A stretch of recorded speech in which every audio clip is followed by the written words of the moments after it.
This is Roberto and this is the HVAC is my channel. Today we're going to be talking about the sensible heat ratio and the different types of it. For example, the default, the equipment, and the load sensible heat ratio. So let's get into it.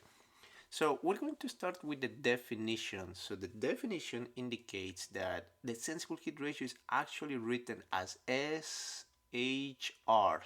Okay, so what is S? So S stands for actually sensible.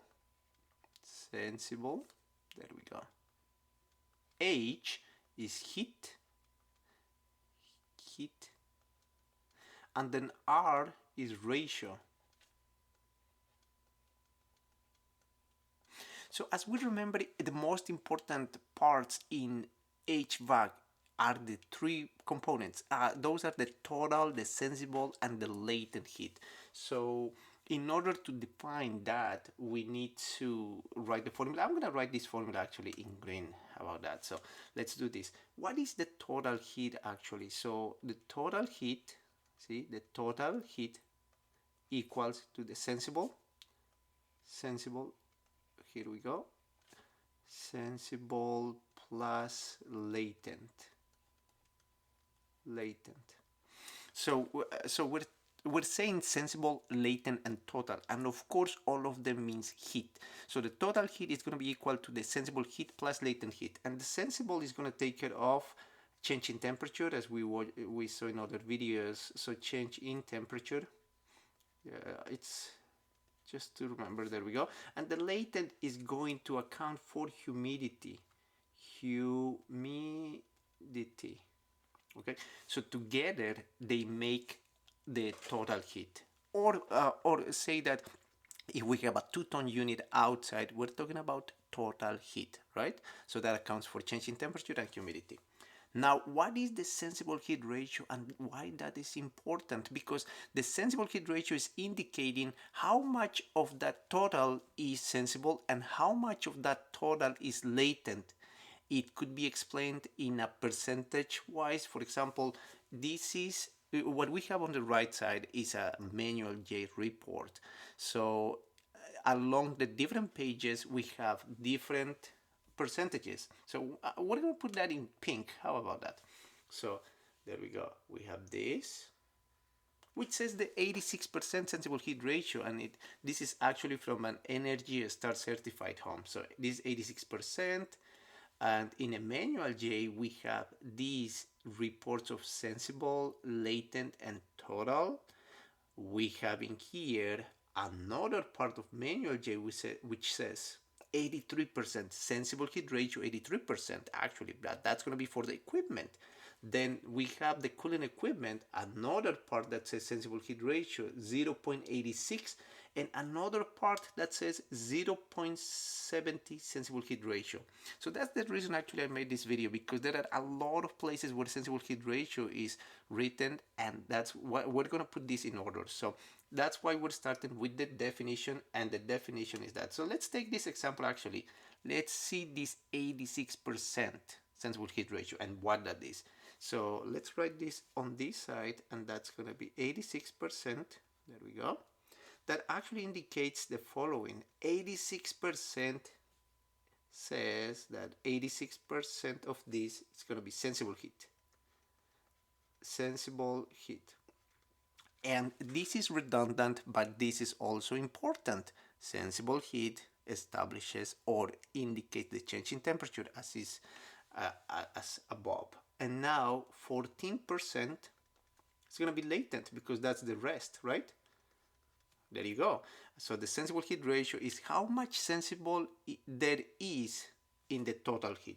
So based on that, the formula is going to be equal to sensible heat ratio equals to sensible, there we go, sensible divided. So I'm gonna try to make a straight line actually. So there we go. Okay, not really. Yes. There we go. So the sensible divided by the total. That's why it's a ratio and it's sensible. Makes sense, right? So now that we understand the definition of sensible heat ratio, SHR, and we know the percentages, Now we need to think about the different types, because there are different types in every report and in every single calculation. So let's start with the first one.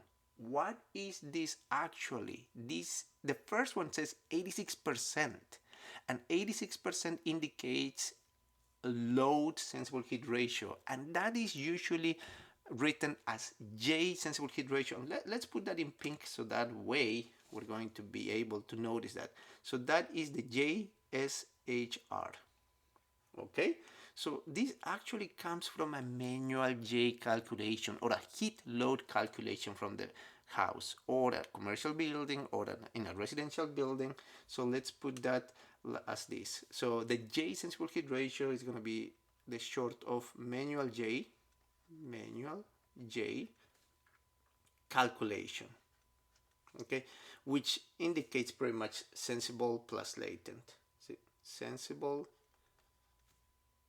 plus latent, right? So when we're running a manual J calculation, for which we have different programs, different softwares, like say Elite, we have Load Calc, we have RightSoft. RightSoft is one of the most popular ones. So once we do that calculation, we're going to obtain sensible, latent, and once we have the sensible and latent, of course, we have the total heat. So that's how they calculate the sensible heat ratio. And this is important to remember. J stands for manual J, so it's nothing to do with the equipment. It's mainly the manual J, basically before sizing the equipment.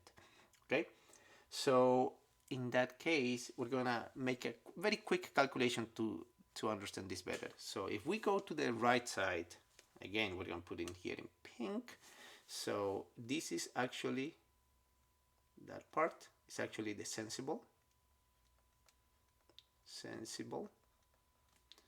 This is the latent, and this is the total.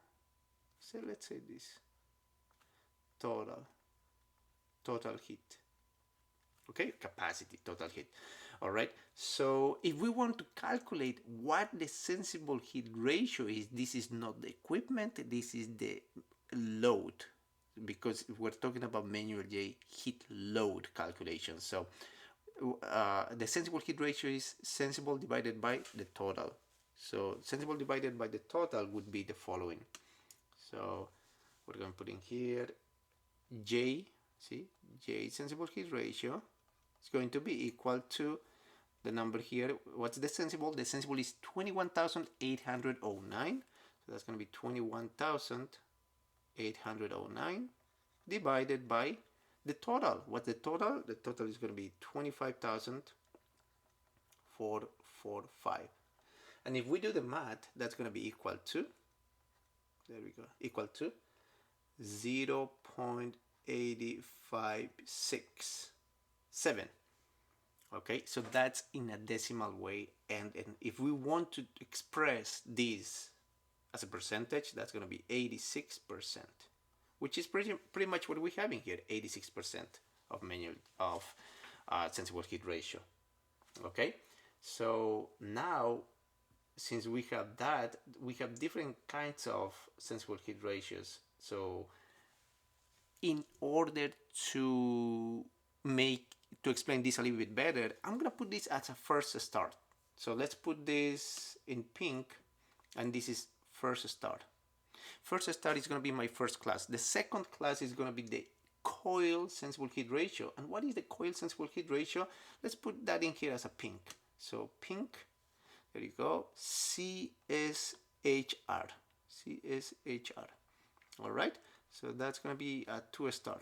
Why is it 2-star? Because we're trying to classify this as 1-star, 2-star, and there's going to be another 3-star. So we have 3 different types of sensible heat ratios: J, C, and the default. What is the C sensible heat ratio? That actually applies to the equipment. Actually, that applies to the condenser. So let's put this in here and let's explain that very quick. So this is actually the coil sensible heat ratio. Coil sensible heat ratio. And that actually, where does that come from? That's actually related to the equipment. So this comes from the equipment. We're gonna put in here equipment, and in the equipment, usually every manufacturer has expanded performance data. Expanded performance data. Performance data, which pretty much relies on design conditions. So the design conditions is like temperature, CFM, dry bulb, wet bulb, entering coil temperature, leaving coil temperature. So basically those are design conditions. Outside temperature, indoor temperature. So based on those parameters, you're able to interpolate and obtain the proper load in order to obtain the capacity of the system. So the coil sensible heat ratio is actually in this part. So that's the part. So we're saying this, let's put this in green. That's the equipment right here. And this C, sensible heat ratio, is going to be related to the manufacturer's performance data. That's the equipment. So that's going to be the condenser right here. This is the condenser model plus the coil, right? So they team up, and they team up based on these design conditions, and then from there, from these design conditions, we're going to obtain different sensible, latent, and total. So anytime that we're talking about equipment, we're saying about capacity. So that's the sensible load? Not really. That's the sensible capacity. That's the latent capacity and total capacity. Why is it capacity? Because it's equipment. Why is it load? Because it's a heat load calculation. And the International Mechanical Code indicates that we should follow manual J procedures. It recommends that. Also, capacity is related to the equipment, so based on design conditions, we obtain this capacity. And that's sensible, latent, total. So as we remember, the sensible heat ratio is actually sensible divided by the total. So the sensible is this, then the total is this. And if we do that math, we're going to put in here the following. So let's do, we're going to keep this very consistent, so that way everything is good. So C, sensible heat ratio, is going to be equal to, that's going to be, let's say 23.5 divided by the total. And this is also capacity. This is also important to remember. So if we do the math of that, that's going to be equal to the following. Let's see, 23,115 divided by 27,968. That's going to be 0. There we go, 0.826. Or if you do it times 100, that's going to be 83%, right? So 83%, which is right here, and that would be the coil sensible heat ratio. There we go. That's 83%. And that would be a 2-star type. The stars is actually the way I'm classifying my different sensible heat ratios. Now, in the next video, we're going to be talking about the default sensible heat ratio, and that's going to be the number 3-star, and we're going to be talking about a little bit more. All right, so if you like this video, don't forget to like and subscribe. And this is all that is going to be in part 1. In part 2, we're going to be talking about the default sensible heat ratio. And I'll see you in the next video. And also, don't forget, never stop learning. Thank you.